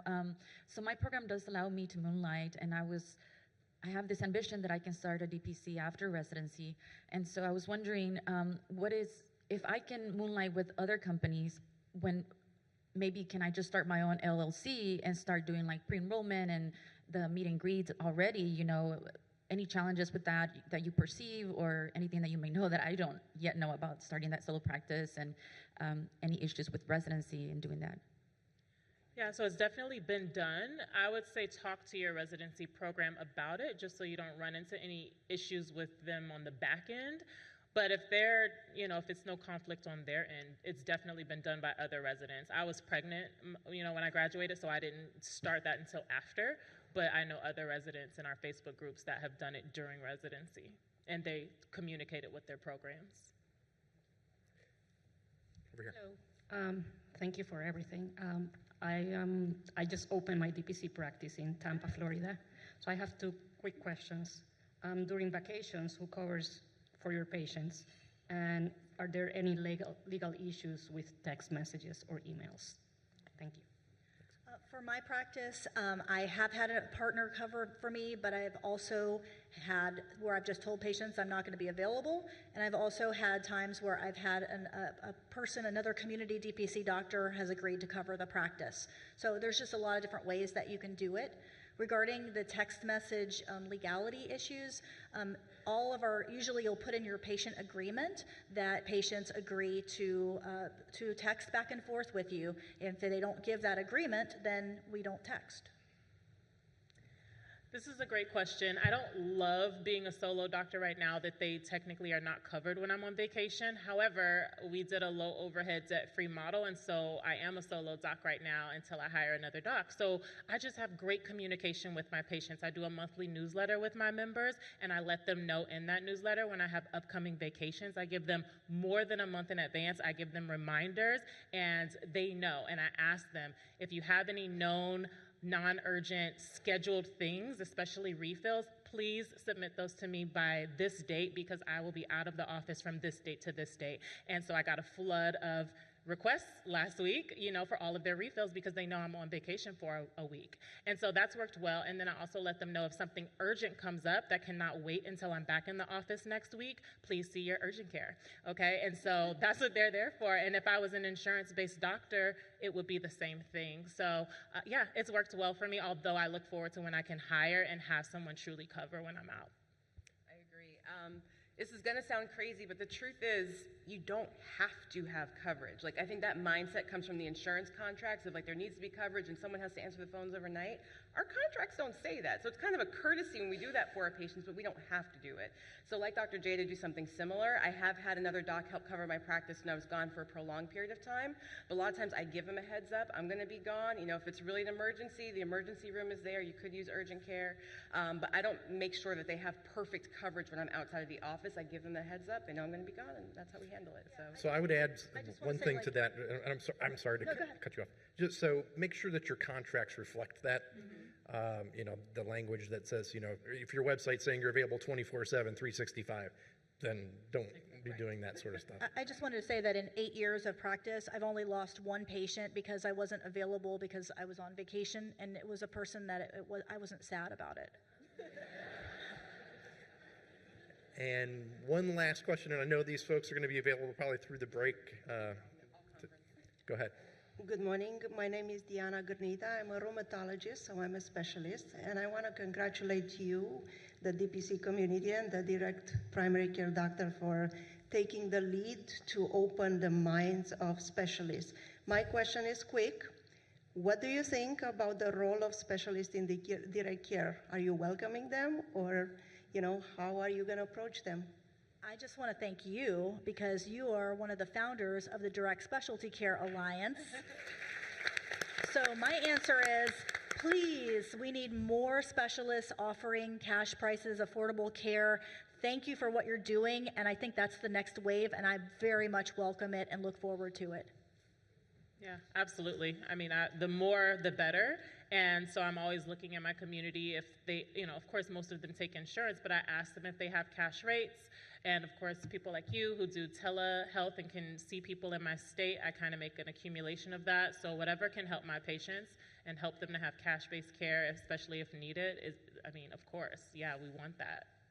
I couldn't agree more. I love it, especially for the price transparency. I do think as we get to that specialist level, it gets to more of the specialized catastrophic where insurance is often appropriate, but we run into that issue of lack of price transparency. So my patients go to the specialist, they think they're covered, they get these surprise bills, they have no idea where they're coming from, and they're afraid to go because they just don't know what they're going to end up paying. So I love if we can have the option of cash-based models, so absolutely. So for the specialists that are in direct care, we do have a map right now. And you guys are welcome to research that map, contact us, and we will refer you to other doctors that are doing specialty care. And we all have transparent prices. But thank you for what you do. You open our minds. Do you mind sharing the map? How do we find the map? Yes, it's on the Direct Specialty Care website. Okay. Thank you. I just want to share, I had a patient recently that got an echo for her heart, and I wasn't really that worried about it. She was more worried than I was, but used her insurance. That echo cost her $2,000. $2,000 using her insurance. So what I didn't know is my neighborhood cardiologist would have done it for $500.